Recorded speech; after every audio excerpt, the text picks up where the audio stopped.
اعوذ باللہ من الشیطان اللعین الرجیم بسم اللہ الرحمن الرحیم الحمد للہ وکفا وسلام علی عبادہ الذین اصطفیٰ. درود بھیجیے محمد وعلی محمد.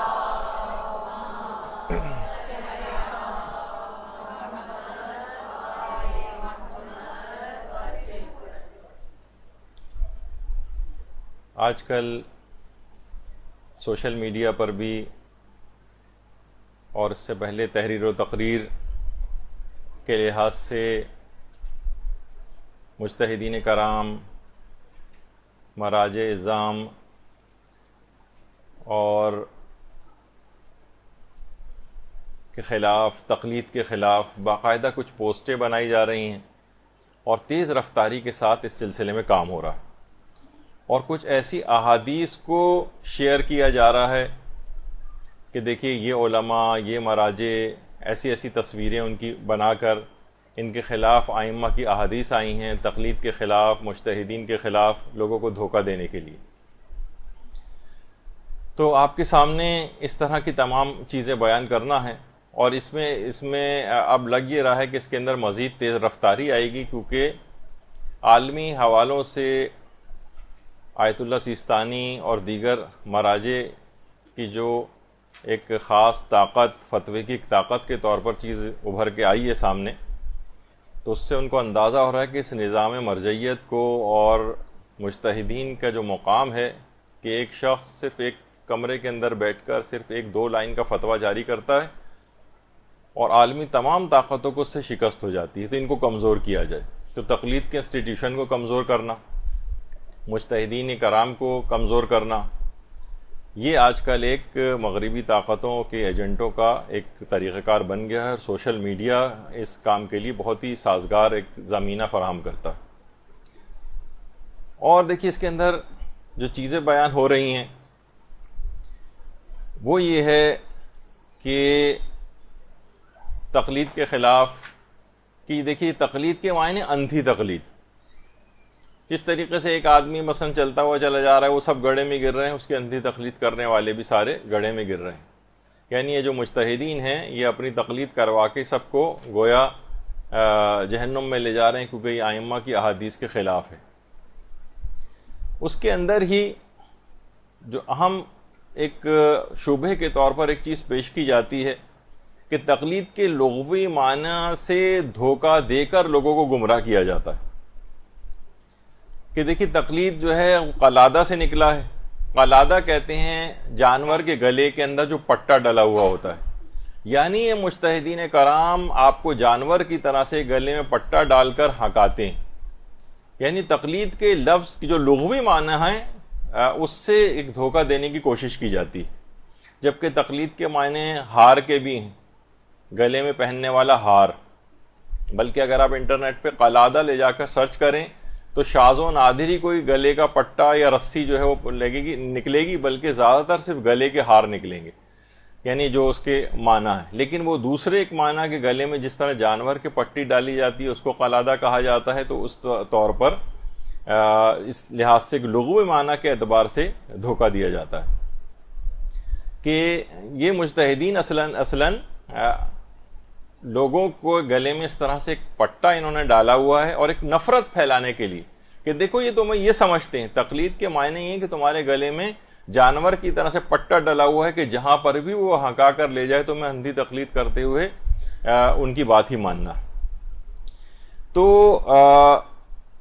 اس لحاظ سے اچھا اب دیکھیے اس کے اندر کیا ہے کہ لغوی اور اصطلاحی معنوں میں ہمیشہ ایک فرق ہوتا ہے. ایک چیز ہوتی ہے لغوی معنی، ایک ہوتے ہیں اصطلاحی معنی. مثلا لغت کے اعتبار سے صلات، یہ دعا کو کہتے ہیں. تو کیا آپ نماز کے بجائے ہاتھ اٹھا کر آپ دعا مانگتے رہیں تو کیا نماز ہو جائے گی؟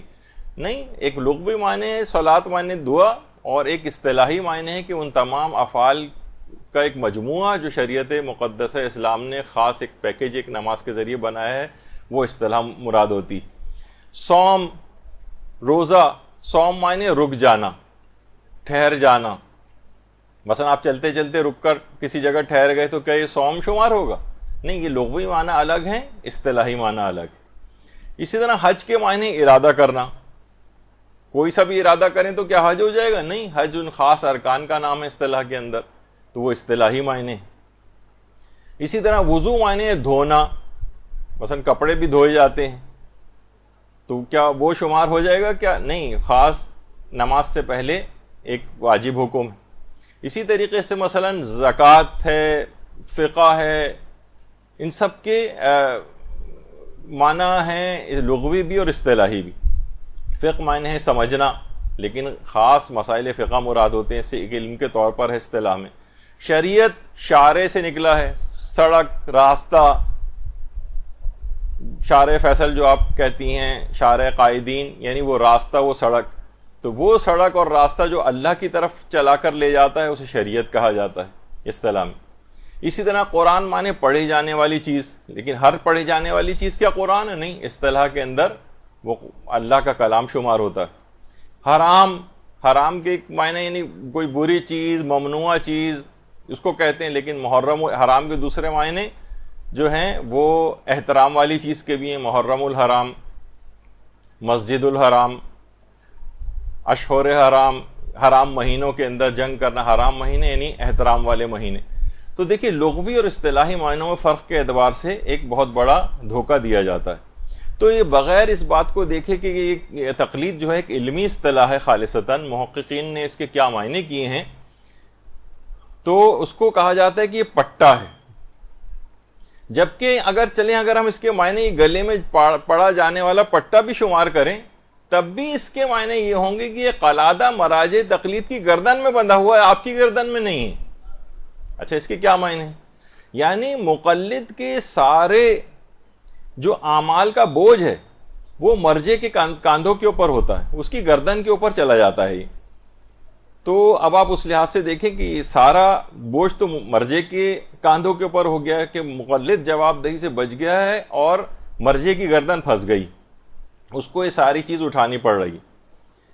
تو اب دیکھیں فلسفہ قانون کی جو کتابیں ہیں اس کے اندر بھی یہ بات آتی ہے کہ العامی یجعل قلادۃ اعمالہ علی عنق من یقلدہ، یعنی آدمی اپنا نامہ اعمال مرجع تقلید کے گلے میں حمائل کر دیتا ہے.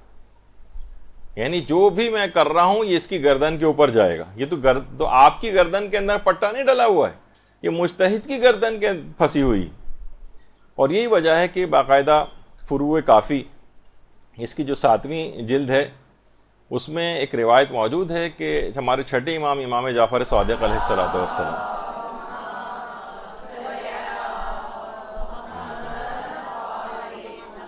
ایک محفل میں بیٹھے ہوئے تھے اور ہمارے چھٹے امام کے ایک صحابی تھے، ربیعۃ الرائے ان کا نام تھا، جنہوں نے 3 اماموں سے ربیعہ نے فیض حاصل کیا تھا. 3 اماموں سے، چوتھے، 5ویں اور 6ٹھے امام سے. تو ایک اعرابی آیا اور اعرابی نے آ کر ربیعہ سے ایک سوال کیا. اچھا، اعرابی نے آ کر ربیعہ سے سوال کیا، ربیعہ نے سوال کا جواب دیا. 6ٹھے امام بھی اس محفل کے اندر موجود ہیں. اچھا، اب دیکھیے ربیعہ بھی جو تھے 3 اماموں سے کسب فیض کیا ہوا تھا. جب بھی اس سے بھی محفل میں بیٹھے ہوئے تھے، بجائے یہ بہت سے لوگ اتنا پہچانتے بھی نہیں تھے. اعرابی کے معنی ہے کہ باہر مدینے سے باہر یا کسی دور دراز علاقے سے کوئی بدو جو ہے وہ آیا ہوا تھا جو امام کو بھی شاید نہیں پہچانتا تھا، لیکن ربیعہ کی شہرت تھی تو ان کے پاس بھی مثلا اس نے جا کر سوال کر لیا. ربیعہ نے جواب دیا. اعرابی نے فوراً جھٹ سے ایک دوسرا سوال کیا کہ جو آپ نے مسئلہ مجھے بتایا ہے کیا آپ اس کی ذمہ داری قبول کرتے ہیں؟ دیکھیے پوری روایت یہ محمد ابن یعقوب کلینی نے اصول کافی کے اندر بھی لکھی ہے، ربیعۃ الرائے کا یہ پورا قصہ. تو اس نے آ کر کہا کہ کیا آپ اپنی اس کو ذمہ داری کو قبول کرتے ہیں؟ اہوا فی عنق کا، کیا آپ اپنی گردن پہ ذمہ داری لیتے ہیں؟ دیکھیے ہم کیا کہہ رہے ہیں کہ گردن کے اندر جو پٹا ہے یہ مسئلے بتانے والے کی گردن میں پھنس گیا ہے، یہ مجتہد کی گردن میں پٹا بندھا ہوا ہے. تو ربیعہ یہ سن کر خاموش ہو گئے اور کچھ جواب نہیں دیا. اس نے پھر دوبارہ سوال کیا، کہا ہوا فی عنق کا، کیا آپ یہ بات اپنی گردن پر لیتے ہیں، وہ پھر خاموش ہو گئے۔ اب ہمارے امام جعفر صادق علیہ الصلوۃ والسلام، اللہم صلی علی محمد و علی محمد،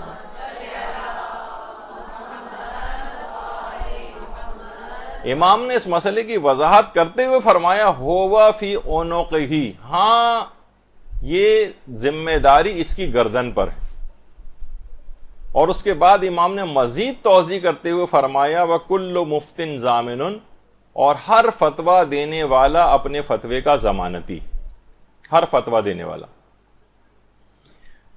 تو اس سے آپ اندازہ لگائیں کہ یہ قلادہ، یہ پٹا مقلد کے گلے میں نہیں، یہ جتنے بھی آپ تقلید کے خلاف کتابیں پڑھیں گی نا، ان سب کے اندر سب سے پہلی چیز اس کے لغوی معنوں کے اوپر اس کے سامنے رکھ کر اور لوگوں کو متنفر کیا جاتا ہے کہ تم لوگوں کو جانور سمجھا جاتا ہے تمہارے گلے میں پٹا ڈال کر، جبکہ اصلاً یہ روایتوں کے اندر کہ یہ جو گردن پھنسی ہوئی ہے، جو پٹا ڈلا ہوا ہے تو مجتہد کی گردن کے اندر بندھا ہوا ہے، وہ تمہاری مسئولیت اور اعمال کا ذمہ دار جو بن گیا ہے مسئلہ بتا کر اور اپنی تقلید کروا کر، تو بجائے اس کے کہ متنفر ہونے کی بات ہے، بلکہ ان کے اوپر فخر کا اظہار ہونا چاہیے کہ یہ اپنے اوپر ہی ساری ذمہ داری انہوں نے لے لی اور ہم سے صرف عمل کے لیے ہم ان سے رجوع کرتے ہیں اور ان کی بات کو لیتے ہیں۔